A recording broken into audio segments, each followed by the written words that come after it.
जय श्री राधे कृष्ण। आप सभी का हमारे YouTube चैनल पे बहुत बहुत स्वागत है। आइए सुनते हैं श्री दुर्गा सप्तशती 10वें अध्याय की कथा। इस अध्याय में शुंभ वध का वर्णन किया गया है। तो आइए सबसे पहले माता दुर्गा का ध्यान करते हैं, उसके बाद फिर हिंदी में कथा को श्रवण करेंगे।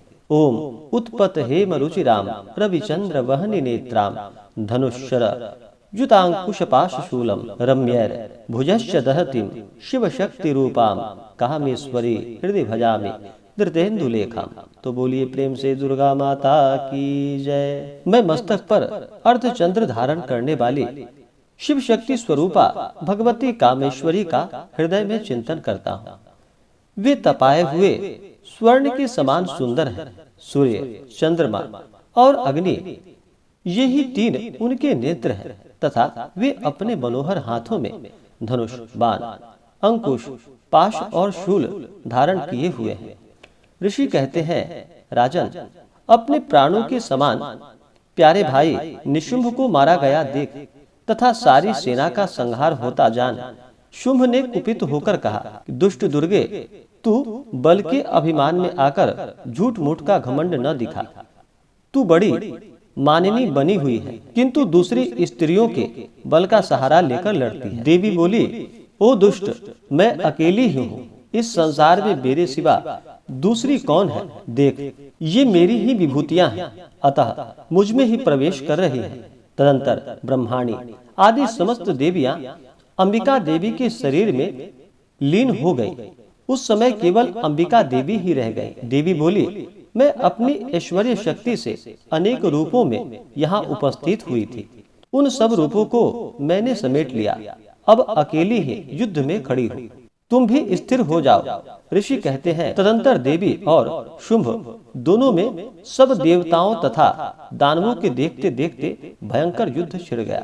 बाणों की वर्षा तथा तीखे शस्त्रों एवं दारुण अस्त्रों के प्रहार के कारण उन दोनों का युद्ध सब लोगों के लिए बड़ा भयानक प्रतीत हुआ। उस समय अंबिका देवी ने जो सैकड़ों दिव्य अस्त्र छोड़े, उन्हें दैत्यराज शुंभ ने उनके निवारक अस्त्रों द्वारा काट डाला। इसी प्रकार शुंभ ने भी जो दिव्य अस्त्र चलाए, उन्हें परमेश्वरी ने भयंकर हुंकार शब्द के उच्चारण खिलवाड़ में ही नष्ट कर डाला। तब उस असुर ने सैकड़ों बाणों से देवी को आच्छादित कर दिया।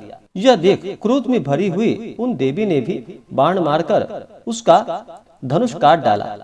धनुष कट जाने पर फिर दैत्यराज ने शक्ति हाथ में ली, किंतु देवी ने चक्र से उसके हाथों की शक्ति को भी काट गिराया। तत्पश्चात दैत्यों के स्वामी शुंभ ने 100 चांद वाली चमकती हुई ढाल और तलवार हाथ में ले उस समय देवी पर धावा किया। उसके आते ही चंडिका ने अपने धनुष से छोड़े हुए तीखे बाणों द्वारा उसकी सूर्य किरणों के समान उज्जवल ढाल और तलवार को तुरंत काट दिया। फिर उस दैत्य के घोड़े और सारथी मारे गए। धनुष तो पहले ही कट चुका था। अब उसने अंबिका को मारने के लिए उद्यत हो भयंकर मुदगर हाथ में लिया। उसे आते देख देवी ने अपने तीक्ष्ण बाणों से उसका मुदगर भी काट डाला। इस पर भी वह असुर मुक्का तानकर बड़े वेग से देवी की ओर झपटा। उस दैत्यराज ने देवी की छाती में मुक्का मारा। तब उन देवी ने भी उसकी छाती में एक चाटा जड़ दिया। देवी का थप्पड़ खाकर दैत्यराज शुंभ पृथ्वी पर गिर पड़ा, किंतु पुनः सहसा पूर्ववत उठकर खड़ा हो गया। फिर वह उछला और देवी को ऊपर ले जाकर आकाश में खड़ा हो गया। तब चंडिका आकाश में भी बिना किसी आधार के ही शुंभ के साथ युद्ध करने लगी। उस समय दैत्य और चंडिका का आकाश में एक दूसरे से लड़ने लगे। उनका वह युद्ध पहले सिद्ध और मुनियों को विस्मय में डालने वाला हुआ। फिर अंबिका ने शुंभ के साथ बहुत देर तक युद्ध करने के पश्चात उसे उठाकर घुमाया और पृथ्वी पर पटक दिया। पटके जाने पर पृथ्वी पर आने के बाद वह दुष्टात्मा दैत्य पुनः चंडिका का वध करने के लिए उनकी ओर बड़े वेग से दौड़ा। तब समस्त दैत्यों के राजा शुंभ को अपनी ओर आते देख देवी ने त्रिशूल से उसकी छाती छेद कर उसे पृथ्वी पर गिरा दिया। देवी के शूल की धार से घायल होने पर उसके प्राण पखेरु उड़ गए। और वह समुद्रों, द्वीपों तथा पर्वतों सहित समूची पृथ्वी को कपाता हुआ भूमि पर गिर पड़ा। तदंतर उस दुरात्मा के मारे जाने पर संपूर्ण जगत प्रसन्न एवं पूर्ण स्वस्थ हो गया तथा आकाश स्वच्छ दिखाई देने लगा। पहले जो उत्पात सूचक मेघ और उल्कापात होते थे वे सब शांत हो गए तथा उस दैत्य के मारे जाने पर नदियां भी ठीक मार्ग से बहने लगी। उस समय शुंभ की मृत्यु के बाद संपूर्ण देवताओं का हृदय हर्ष से भर गया और गंधर्वगण मधुर गीत गाने लगे। दूसरे गंधर्व बाजे बजाने लगे और अप्सराएं नाचने लगी। पवित्र वायु बहने लगी। सूर्य की प्रभा उत्तम हो गई।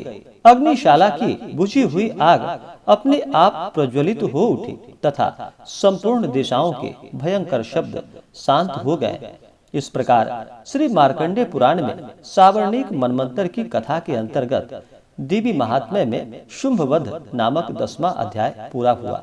तो बोलिए प्रेम से दुर्गा माता की जय। माता महाकाली, महालक्ष्मी, महासरस्वती माता की जय। चंडिका माता की जय। सर्वदेवी देवता की जय। इसी प्रकार से आगे की अध्याय को सुनने के लिए हमारे इस चैनल पे अगर आप नए हैं तो चैनल को लाल बटन दबा करके सब्सक्राइब करें, साथ में बेल आइकन घंटी को दबाएं ताकि मेरे वीडियो का नोटिफिकेशन आपको समय से मिलता रहे। वीडियो को लाइक करें, शेयर करें। सुखी रहें और स्वस्थ रहें। जय श्री राधे कृष्ण। धन्यवाद।